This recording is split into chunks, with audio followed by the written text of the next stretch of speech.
షూటింగ్కి వచ్చినప్పుడు నేను నా క్యారవాన్ లేకపోతే నేను టిఫిన్ చేయను, నేను బ్రేక్ఫాస్ట్ చేయను అని చెప్పాడు. షూటింగ్ ఒక గంట ఆపేశారు. క్యారవాన్ ఏదో పొరపాటున లేట్గా వచ్చింది.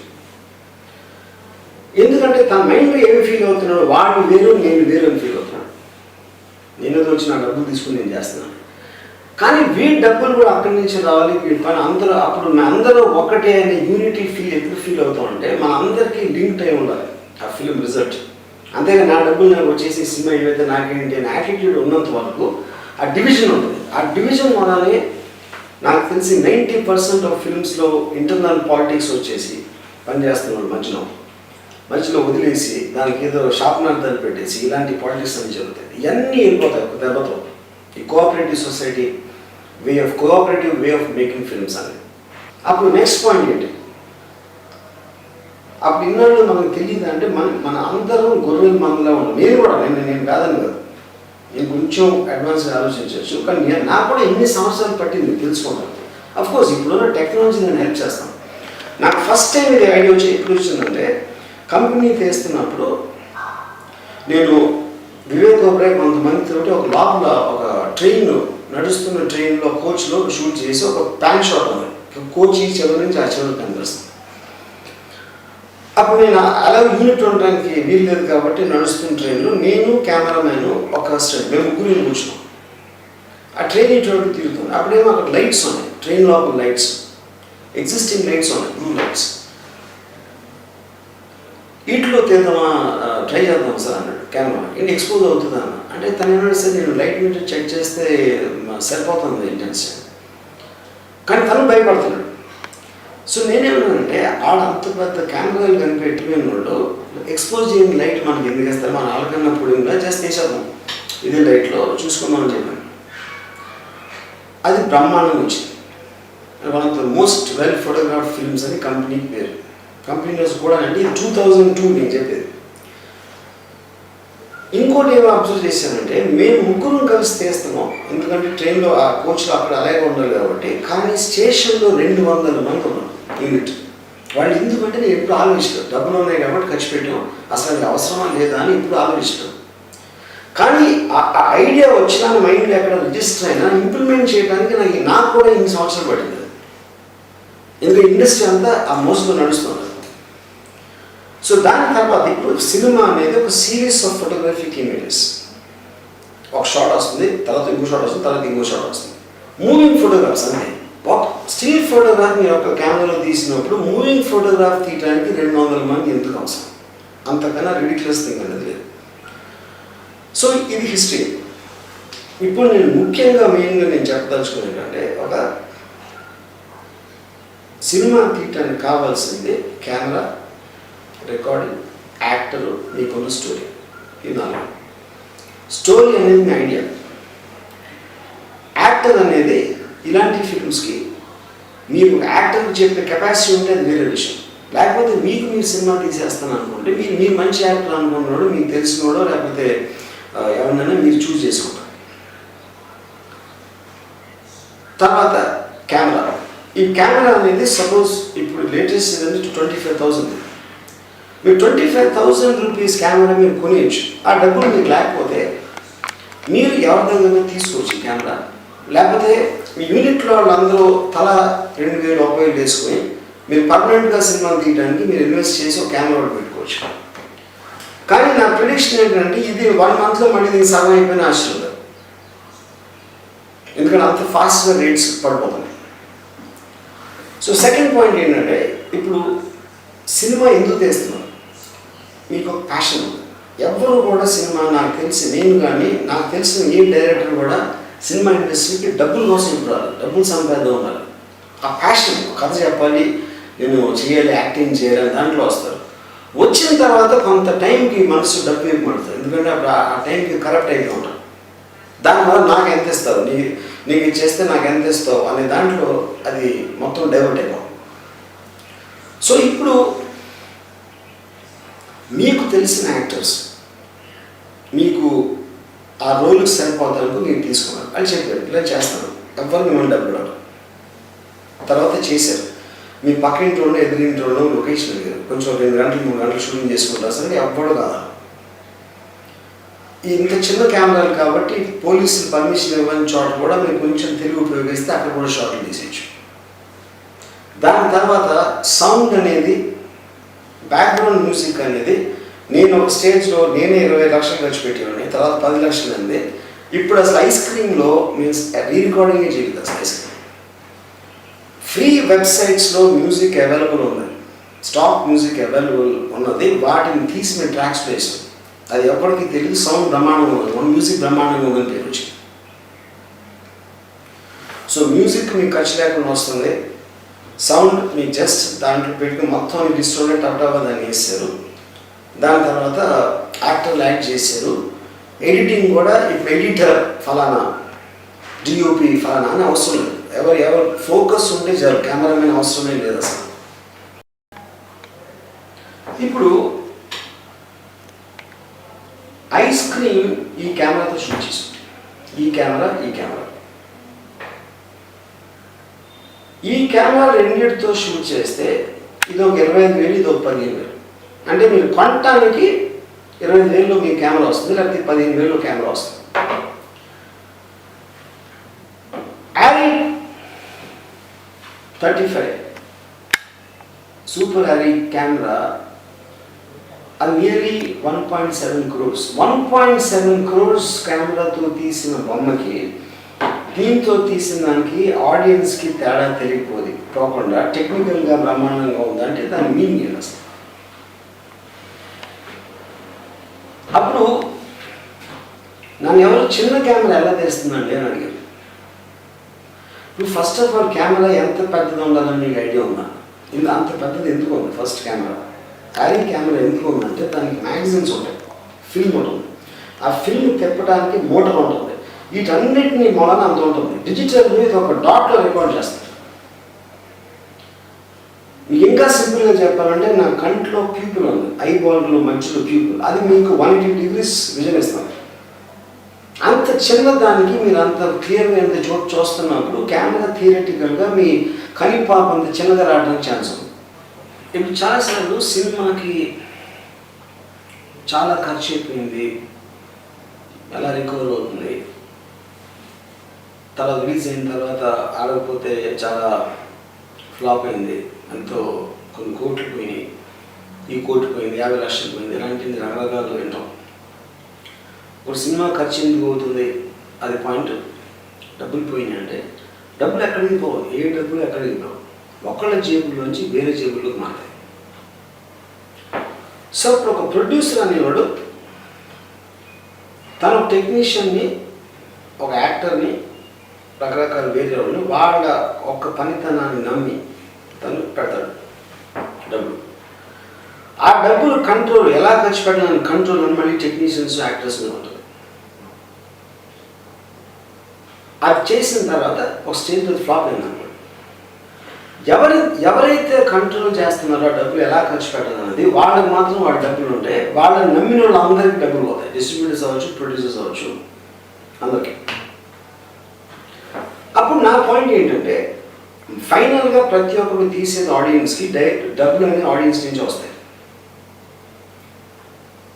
అప్పుడు వీళ్ళందరూ కలిసి ఆ ప్రోడక్ట్ చేసి వాళ్ళు వంతుకున్న దాంట్లో వాళ్ళ దగ్గర నుంచి తీసుకోవాలనేది నా ప్రైమరీ కాన్సెప్ట్. ఇది పెట్టడానికి అఫ్కోర్స్ చాలా కాంప్లెక్సిటీస్ ఉంటాయి దీంట్లో, అన్ని కూర్చుని దాన్ని చేయాలి. సో ఒక కోఆపరేటివ్ సొసైటీగా చేసినప్పుడు ఐ ఫీల్ ఏ సినిమా కూడా ఫ్లాప్ అవడం అనేది జరగదు. హిట్ అవుతుంది, సూపర్ హిట్ అవుతుంది, మెగా హిట్ అవుతుంది, ఫ్లాప్ మాత్రం జరగదు. ఎందుకంటే కాస్ట్ ఆఫ్ ప్రొడక్షన్ అనేది మనం అవాయిడ్ చేసే ప్రాసెస్లో వెళ్తున్నాం కాబట్టి. దీని కాంప్లికేషన్స్ ఇందాక చెప్పినట్టు మనం స్టార్ట్ అయినప్పుడు నాకు ఐస్ క్రీమ్ స్టార్ట్ చేసినప్పుడు కొన్ని అర్థమైనాయి, కొన్ని అవ్వలేదు. ఫర్ ఎగ్జాంపుల్ నా ఇంటి రెంటోడు నా ఇల్లు ఏ లొకేషన్లో షూట్ చేసినా తను రెంట్ అడిగాడు. ఆబ్వియస్లీ తన సినిమా వాడు కాబట్టి తను వేరే వేరే సినిమాలు అవుతుంది. ఈ సినిమాని పని కట్టుకొని ప్యాషనెట్గా చేయాల్సిన అవసరం తనకి లేదు. లేకపోతే టీవీ యాడ్స్ చేస్తాం, టీవీ యాడ్స్లో అది వేరే అన్నీ వేస్తూ ఉంటారు కాబట్టి వాళ్ళు సినిమాకి పార్ట్ కాదు. చాలా కొన్ని ప్రాబ్లమ్స్ ఉంటాయి ఆ పర్టికులర్ సినిమాకి సంబంధించి, అక్కడ ఉన్న నేచర్కి సంబంధించి, అక్కడ ఉన్న మనుషులకు సంబంధించి. వాటిని ఓవర్కమ్ చేయొచ్చు, నేను నెగోషియేట్ చేసుకుంటాం. కానీ నైతికంగా నేను చేసిన పనికి ఫలం వచ్చినప్పుడే నాకు డబ్బు రావాలనే మైండ్ సెట్ అనేది రాకపోతే industry will keep on losing money. ఉదాహరణకి ఒక పర్టిక్యులర్ చాలా చిన్న సైజ్ హీరో ఈ మధ్య నేను విన్నాను, షూటింగ్ వచ్చినప్పుడు నేను నా క్యారవన్ లేకపోతే నేను టిఫిన్ చేయను, నేను బ్రేక్ఫాస్ట్ చేయను అని చెప్పాడు. షూటింగ్ ఒక గంట ఆపేశాను. ఈ క్యారవన్ ఏదో పొరపాటున లేట్గా వచ్చింది. ఎందుకంటే తన మైండ్లో ఏమి ఫీల్ అవుతున్నాడు, వాడు వేరు నేను వేరు అని ఫీల్ అవుతున్నాడు. నేను ఏదో వచ్చి నా డబ్బులు తీసుకుని నేను చేస్తున్నాను, కానీ వీడి డబ్బులు కూడా అక్కడి నుంచి రావాలి, వీడి పని అందరూ అప్పుడు అందరూ ఒకటే అనే యూనిటీ ఫీల్ ఎప్పుడు ఫీల్ అవుతామంటే మన అందరికీ లింక్ అయి ఉండాలి ఆ ఫిలిం రిజల్ట్. అంతేగా నా డబ్బులు నాకు వచ్చేసి సినిమా ఏవైతే నాకేంటి అనే యాటిట్యూడ్ ఉన్నంత వరకు ఆ డివిజన్ ఉంటుంది. ఆ డివిజన్ వల్లనే నాకు తెలిసి 90% ఆఫ్ ఫిల్మ్స్లో ఇంటర్నల్ పాలిటిక్స్ వచ్చేసి పనిచేస్తున్నాడు. మధ్యలో వదిలేసి దానికి ఏదో షార్ప్నర్ పెట్టేసి ఇలాంటి పాలిటిక్స్ అని జరుగుతాయి. ఇవన్నీ వెళ్ళిపోతాయి ఒక దెబ్బతో. ఈ cooperative society cooperative way of making films అనేది. అప్పుడు నెక్స్ట్ పాయింట్ ఏంటి, అప్పుడు ఇన్నాళ్ళు మనకు తెలియదు అంటే మన అందరం గొర్రెల మందులా ఉండదు. నేను కూడా నేను కాదని కాదు, నేను కొంచెం అడ్వాన్స్గా ఆలోచించవచ్చు, కానీ నాకు కూడా ఎన్ని సంవత్సరాలు పట్టింది తెలుసుకోవడానికి. అఫ్కోర్స్ ఇప్పుడున్న టెక్నాలజీ నేను హెల్ప్ చేస్తాను. నాకు ఫస్ట్ టైం ఇది ఐడియా వచ్చి ఎప్పుడు వచ్చిందంటే కంపెనీ తీస్తున్నప్పుడు నేను వివేక్ ఓబ్రాయ్ కొంతమందితో ఒక లోపల ఒక ట్రైన్ నడుస్తున్న ట్రైన్లో కోచ్లో షూట్ చేసి ఒక ప్యాన్ షాట్ ఉంది, కోచ్ ఈ చివరి నుంచి ఆ చివరి కనిపిస్తుంది. అప్పుడు నేను అలా యూనిట్ ఉండడానికి వీలు లేదు కాబట్టి నడుస్తున్న ట్రైన్లో నేను కెమెరామ్యాన్ ఒక అసిస్టెంట్ మేము ముగ్గురు కూర్చున్నాం. ఆ ట్రైన్ ఇటువంటి తిరుగుతుంది. అప్పుడేమో అక్కడ లైట్స్ ఉన్నాయి, ట్రైన్ లోపల లైట్స్, ఎగ్జిస్టింగ్ లైట్స్ ఉన్నాయి, బ్లూ లైట్స్. వీటిలో తీద్దామా, ట్రై చేద్దాం సార్ అన్నాడు కెమెరా, ఏంటి ఎక్స్పోజ్ అవుతుందా అన్న. అంటే తను ఏమన్నా సార్ నేను లైట్ మీటర్ చెక్ చేస్తే సరిపోతుంది ఇంటెన్షన్, కానీ తను భయపడుతున్నాడు. సో నేనేమన్నానంటే ఆడ అంత పెద్ద కెమెరాలు కనిపెట్టిపోయిన వాళ్ళు ఎక్స్పోజ్ చేయని లైట్ మనకి ఎందుకు వేస్తారు, మన ఆలకన్నా పొడిగా చేస్తే వేసేద్దాం ఇదే లైట్లో చూసుకుందామని చెప్పాను. అది బ్రహ్మాండంగా వచ్చింది. One of the most well photograph films అని కంపెనీకి పేరు. కంపెనీస్ కూడా అంటే 2002 నేను చెప్పేది. ఇంకోటి ఏమో అబ్జర్వ్ చేశానంటే మేము ముగ్గురం కలిసి తీస్తున్నాం, ఎందుకంటే ట్రైన్లో ఆ కోచ్లో అక్కడ అలాగే ఉండాలి కాబట్టి, కానీ స్టేషన్లో 200 మంది ఉన్నారు యూనిట్. వాళ్ళు ఎందుకంటే నేను ఎప్పుడు ఆలోచిస్తాను, డబ్బులు ఉన్నాయి కాబట్టి ఖర్చు పెట్టాం, అసలు అది అవసరమా లేదా అని ఇప్పుడు ఆలోచిస్తాను. కానీ ఆ ఐడియా వచ్చినా మైండ్లో ఎక్కడ రిజిస్టర్ అయినా ఇంప్లిమెంట్ చేయడానికి నాకు కూడా ఇన్ని సంవత్సరాలు పడింది. ఎందుకంటే ఇండస్ట్రీ అంతా ఆ మోసంలో నడుస్తుంది. సో దాని తర్వాత ఇప్పుడు సినిమా అనేది ఒక సిరీస్ ఆఫ్ ఫోటోగ్రఫిక్ ఇమేజెస్. ఒక షాట్ వస్తుంది, తర్వాత ఇంకో షాట్ వస్తుంది, తర్వాత ఇంకో షాట్ వస్తుంది. మూవింగ్ ఫోటోగ్రాఫ్స్ అంటే స్టిల్ ఫోటోగ్రాఫ్ మీరు ఒక కెమెరాలో తీసినప్పుడు మూవింగ్ ఫోటోగ్రాఫ్ తీయడానికి 200 మంది ఎందుకు అవసరం, అంతకన్నా రిడిక్యులస్ థింగ్ అనేది లేదు. సో ఇది హిస్టరీ. ఇప్పుడు నేను ముఖ్యంగా మెయిన్గా నేను చెప్పదలుచుకునేది అంటే ఒక సినిమా తీయటానికి కావాల్సింది కెమెరా, రికార్డింగ్, యాక్టరు, మీకున్న స్టోరీ. ఇది నాలుగు. స్టోరీ అనేది మీ ఐడియా. యాక్టర్ అనేది ఇలాంటి ఫిల్మ్స్కి మీరు యాక్టర్కి చెప్పే కెపాసిటీ ఉంటే అది వేరే విషయం. లేకపోతే మీకు మీరు సినిమా తీసేస్తాను అనుకుంటే మీరు మంచి యాక్టర్ అనుకున్నాడో, మీకు తెలిసినోడో, లేకపోతే ఎవరినైనా మీరు చూస్ చేసుకుంటారు. తర్వాత కెమెరా. ఈ కెమెరా అనేది సపోజ్ ఇప్పుడు లేటెస్ట్ ఏంటంటే 25,000. మీరు 25,000 రూపీస్ కెమెరా మీరు కొనేయచ్చు. ఆ డబ్బులు మీకు లేకపోతే మీరు ఎవరి దగ్గర తీసుకోవచ్చు ఈ కెమెరా. లేకపోతే మీ యూనిట్లో వాళ్ళందరూ తల 2,000 1,000 వేసుకొని మీరు పర్మనెంట్గా సినిమాలు తీయడానికి మీరు ఇన్వెస్ట్ చేసి ఒక కెమెరా పెట్టుకోవచ్చు. కానీ నా ప్రిడిక్షన్ ఏంటంటే ఇది 1 మంత్లో మళ్ళీ దీనికి సగం అయిపోయిన ఆశ్చర్యం లేదు, ఎందుకంటే అంత ఫాస్ట్గా రేట్స్ పడిపోతున్నాయి. సో సెకండ్ పాయింట్ ఏంటంటే ఇప్పుడు సినిమా ఎందుకు తీస్తున్నాం, మీకు ఒక ప్యాషన్ ఉంది. ఎవరు కూడా సినిమా నాకు తెలిసి నేను కానీ నాకు తెలిసిన ఏ డైరెక్టర్ కూడా సినిమా ఇండస్ట్రీకి డబ్బుల కోసం ఇప్పుడు రాదు, డబ్బులు సంపాదన ఉండాలి. ఆ ప్యాషన్, కథ చెప్పాలి, నేను చేయాలి, యాక్టింగ్ చేయాలి, దాంట్లో వస్తారు. వచ్చిన తర్వాత కొంత టైంకి మనసు డబ్బు ఇవ్వబడుతుంది, ఎందుకంటే అప్పుడు ఆ టైంకి కరెక్ట్ అయిపోయి ఉంటాను. దానివల్ల నాకు ఎంత ఇస్తారు, నీకు చేస్తే నాకు ఎంత ఇస్తావు అనే దాంట్లో అది మొత్తం డైవర్ట్ అయిపోతుంది. సో ఇప్పుడు మీకు తెలిసిన యాక్టర్స్, మీకు ఆ రోల్కి సరిపోతానికి మీరు తీసుకున్నారు అని చెప్పారు. ఇలా చేస్తాను, ఎవరు మిమ్మల్ని డబ్బులు అడగరు. తర్వాత చేశారు. మీ పక్కింట్లోనూ ఎదురింట్లోనూ లొకేషన్ అడిగారు, కొంచెం 2 గంటలు 3 గంటలు షూటింగ్ చేసుకుంటారు. సరే ఎవ్వడు కాదు. ఇంత చిన్న కెమెరాలు కాబట్టి పోలీసులు పర్మిషన్ ఇవ్వని చోట కూడా మీరు కొంచెం తెలివి ఉపయోగిస్తే అక్కడ కూడా షాట్లు తీసేయచ్చు. దాని తర్వాత సౌండ్ అనేది, బ్యాక్గ్రౌండ్ మ్యూజిక్ అనేది, నేను ఒక స్టేజ్లో నేనే 20 లక్షలు ఖర్చు పెట్టేవాడిని, తర్వాత 10 లక్షలు అంది. ఇప్పుడు అసలు ఐస్ క్రీమ్లో మీన్స్ రీరికార్డింగే చేయలేదు. అసలు ఐస్ క్రీమ్ ఫ్రీ వెబ్సైట్స్లో మ్యూజిక్ అవైలబుల్ ఉన్నది, స్టాక్ మ్యూజిక్ అవైలబుల్ ఉన్నది. వాటిని తీసి మేము ట్రాక్స్ వేసాం. అది ఎప్పటికీ తెలియదు. సౌండ్ బ్రహ్మాండంగా ఉన్నది, మన మ్యూజిక్ బ్రహ్మాండంగా ఉందని పేరు వచ్చింది. సో మ్యూజిక్ మీకు ఖర్చు లేకుండా వస్తుంది. సౌండ్ మీకు జస్ట్ దాంట్లో పెట్టుకుని మొత్తం డిస్టోర్ట్ టప్టాగా దాన్ని వేసారు. దాని తర్వాత యాక్టర్లు యాక్ట్ చేశారు.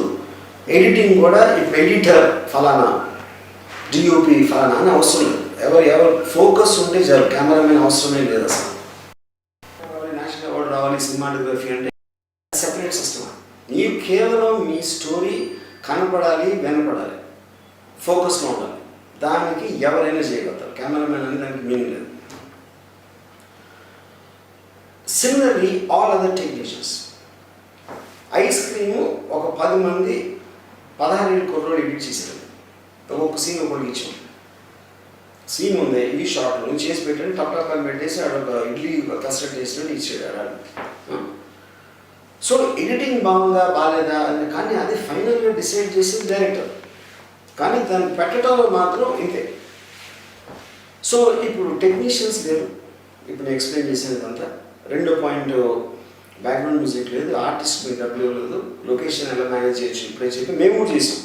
నా పొజిషన్లో నేను కూడా చాలా సీన్లు అలా మేనేజ్ చేసాను. అంటే ఎవరు కాదన్నా, మీరు వెళ్ళి అడిగిన విధానంలో ఉంటారు.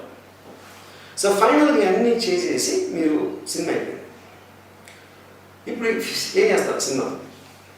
సినిమా అయిపోవడం చాలామంది చేయొచ్చు, కానీ దాన్ని ఎలా రిలీజ్ చేస్తారు, దాన్ని ఎలాగా ప్రమోట్ చేస్తారు, పబ్లిసిటీ చేస్తారు. ఫైనల్గా దానికి ఐడియా ఏంటంటే, మీరు ట్రైలర్ కట్ చేసిన సినిమాకి యూట్యూబ్లో పెట్టి దాని లింక్ మీరు నాకు పంపించారు. ఆ ట్రైలర్ నచ్చితే, ఏ విషయం ఉంది ఈ సినిమాలో అనిపిస్తే, అప్పుడు నేను ఆ సినిమా చూస్తాను. ఆ సినిమా చూసి ట్రైలర్ అంత బాగా సినిమా కూడా ఉంది అని ఒక పద్ధతి ప్రకారం అనిపిస్తే, అప్పుడు మీతో కూర్చుని నేను ఓకే నేను రిలీజ్ చేస్తాను, ఇలా పబ్లిసిటీ చేస్తాం, మీకేంటి మాకేంటి అని డీల్ చేసి నేను ఐస్ క్రీమ్ కంపెనీ అని పెడతాను. ఐస్ క్రీమ్ కంపెనీ బ్రాండ్లో ఆ సినిమా రిలీజ్ అవుతుంది. ఒక నిమిషం నన్ను పక్కన పెట్టండి, నాకే పంపొద్దు. ఇదే ఈ లింక్ ఏదైతే ఇస్తానో, ఎందుకంటే నాకు కొన్ని సెన్సిబిలిటీ, నాకు సినిమా నచ్చకపోవచ్చు, కానీ అంత వలన నేను ఫ్లాప్లు తెస్తాను. సో నేను ఏమన్నా జడ్జ్ చేయడానికి ఈ సినిమా బాగుంటుందా అని. నాకే కాకుండా మీరు ఇండస్ట్రీలో ఉన్న ప్రొడక్షన్ ఆఫీసెస్ అవ్వచ్చు, డిస్ట్రిబ్యూషన్ ఆఫీసెస్ అవ్వచ్చు, లేకపోతే వేరే రకరకాల కంపెనీ అందరికీ పంపించాను. వాళ్ళు ఎవరో ఒకరికి మీకు నచ్చచ్చు, చెప్పలేము. అప్పుడు నేను లేకపోతే వాళ్ళు ఉన్నారు, వాళ్ళు లేకపోతే ఇంకోళ్ళు ఎవరు ఉంటారు. సపోజ్ ఏది వర్కౌట్ అవ్వకుండా మా ఎవ్వరికి నచ్చలేదు అనుకోండి, అప్పుడు ఏం చేస్తారంటే ఆ సినిమా వదిలేసి ఇంకో సినిమా లేదు. మీకు పోయేదే ఉంటుంది. మీకు ఎందుకు పోదంటే, మీరందరూ డబ్బులు లేకుండా సమిష్టిగా పనిచేసి మీ చుట్టూ శ్రమ పడరు, మీరు డబ్బులు ఖర్చు పెట్టరు. కానీ శ్రమ కూడా కాదు, ఎందుకంటే ఇష్టమై పని చేస్తే అది కష్టం అవుతుంది, దాని శ్రమ అనుకోండి. మీరు ఎంజాయ్ చేశారు, మీరు ఆ ప్రాసెస్ అంతా ఎంజాయ్ చేసినప్పుడు మ్యాక్సిమం మీ లైఫ్లో 10 రోజులు పోయింది అంతే. కానీ ఎవరికి నచ్చని సినిమా మీరు చేశారు కానీ ప్రూవ్ అయిపోయింది కాబట్టి ఇంకో సినిమా రిలీజ్ పోయింది. ఇంకో కాన్ఫిడెంట్, సపోజ్ మీరు చీరాలలో సినిమా తీసారు, ఆ సినిమా మాకు నచ్చినది ఎవరు నచ్చినది రిలీజ్ చేయట్లేదు కాబట్టి మీరే చీరాల్లో థియేటర్తో మాట్లాడి థియేటర్లో మీరు వేయండి, ఎంత వచ్చిన దాంట్లో ఎన్ని టికెట్లు వస్తే దాంట్లో కొంచెం పంచుకుందాం, మీరు ఒక డీలో ఒక ప్రపోజల్ పెట్టచ్చు చీరాలో. దీనికి ఆల్రెడీ ప్రూఫ్ ఉంది యాక్చువల్గా. ఎందుకుంది? హైదరాబాద్ నవాబ్ అని ఒక రామకృష్ణ థియేటర్లో నియర్లీ ₹1 కోటి కలెక్ట్ చేశారు. దానికి కారణం ఏంటంటే ఆ సబ్జెక్ట్ మ్యాటర్ రామకృష్ణ థియేటర్ దగ్గర ఉన్న పర్టికులర్ ఏరియాకి సంబంధించి వాళ్ళకి కనెక్ట్ అయింది. అది హైదరాబాద్లో మిగతా ఏ థియేటర్లో కానీ ఆంధ్రప్రదేశ్లో ఎక్కడ ఆడలేదు. సేమ్ థింగ్ తునిలో అమ్మ నేను నాన్న అబద్ధం పేరు సరిపోతుంది పుట్టి తునిలో 22 days 4 shows హౌస్ఫుల్. ఎందుకంటే ఆ సినిమా తునిలో తీశారు, ఎందుకంటే తునిలో కనెక్ట్ అయ్యారు అక్కడ. అలాగే ఇప్పుడు ఫిల్మ్ ఇండస్ట్రీ అనేది ఇండియాలో బాంబేలో ఉంది, హిందీలో ఎక్కడో హైదరాబాద్లో ఉంది తెలుగు ఇండస్ట్రీ. చీరాలో ఎందుకు ఉండదు, ఖమ్మంలో ఎందుకు ఉండకూడదు? అప్పుడు ఏమవుతుందంటే మీరు చీరాల అబ్బాయిని హీరో పెట్టి చీరాల అమ్మాయిని హీరోయిన్ పెట్టి చీరాల లోకల్లో లొకేషన్స్ ఎవరైనా తెలుసుంటే చీరాల నేను నివసించాడు అక్కడి నుంచి దానికి అక్కడ ఏదో వాళ్ళు కనెక్ట్ అయ్యి ఒక ఐడియా తీసుకుని మీరు సినిమా చేసి మీరు చీరాలలో చూసుకుంటే ఇంకేంటి ప్రాబ్లం? నేను ఎలాగో ఆల్రెడీ ప్రూవ్ చేశాను, డబ్బులు లేకుండా సినిమా తీసేసి ఆల్రెడీ ప్రూవ్ అయిపోయింది. ఆ ప్రూఫ్ అయిపోయిన తర్వాత దాన్ని రిలీజ్ చేయడానికి చీరాలలో మీరు చేసుకోవచ్చు, లేకపోతే మీరే అక్కడే పెట్టి కొంతమంది పిలిచి 5,000 రూపాయలు తీసుకుని చూడవచ్చు, లేకపోతే ఫ్రీగా చూపెట్టచ్చు. వెంచర్గా మీరు చూపెట్టడానికే కదా. అప్పుడు అక్కడ రెస్పాన్స్ బట్టి మీరు చీరాల పక్కకు తీసుకెళ్ళచ్చు, లేకపోతే మీరు చీరాల కలెక్షన్స్ ఎంత బాగుందో చూపించి మళ్ళీ మీరు హైదరాబాద్ రావచ్చు మెయిన్ డిస్ట్రిబ్యూటర్ కోసం. దాని తర్వాత వేరే రెవెన్యూస్ అని యూట్యూబ్ అని వచ్చి దాని వచ్చి ఇలాంటివన్నీ అలాగే ఉన్నాయి. So this is as far as promotion is concern, sorry release is concern. అప్పుడు మీరు ఆంధ్రప్రదేశ్ అంతా రిలీజ్ చేయాలంటే మీరు డెఫినెట్గా టీవీలో యాడ్స్ చేయాలి, అట్లాంటివన్నీ అవుతాయి. అది ఎలాగో మీ డిస్ట్రిబ్యూటర్ వస్తే మీకు అది జరిగిపోతుంది. మీ ఊర్లోనే చేయాలంటే టీవీ అవసరం లేదు. మీ ఊర్లో మీరు పోస్టర్లు పెట్టారు లేకపోతే కరపత్రాలు మార్చండి, వాళ్ళని సినిమా థియేటర్లో ఉంది, జస్ట్ 5 crores మీరు ఇస్తే అది పని చేస్తే ఆ పబ్లిసిటీ అయిపోతుంది.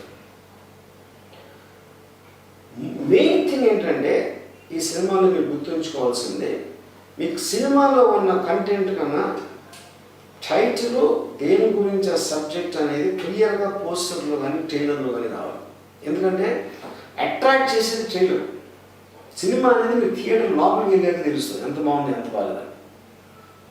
సో ఈ కాస్టింగ్ లేని సినిమాలు అనేది ట్రైలర్ వర్కౌట్ అవ్వకపోతే అది ఆల్రెడీ అది నిజంగా సినిమా టెరిఫిక్గా ఉన్నా కూడా it won't make any difference.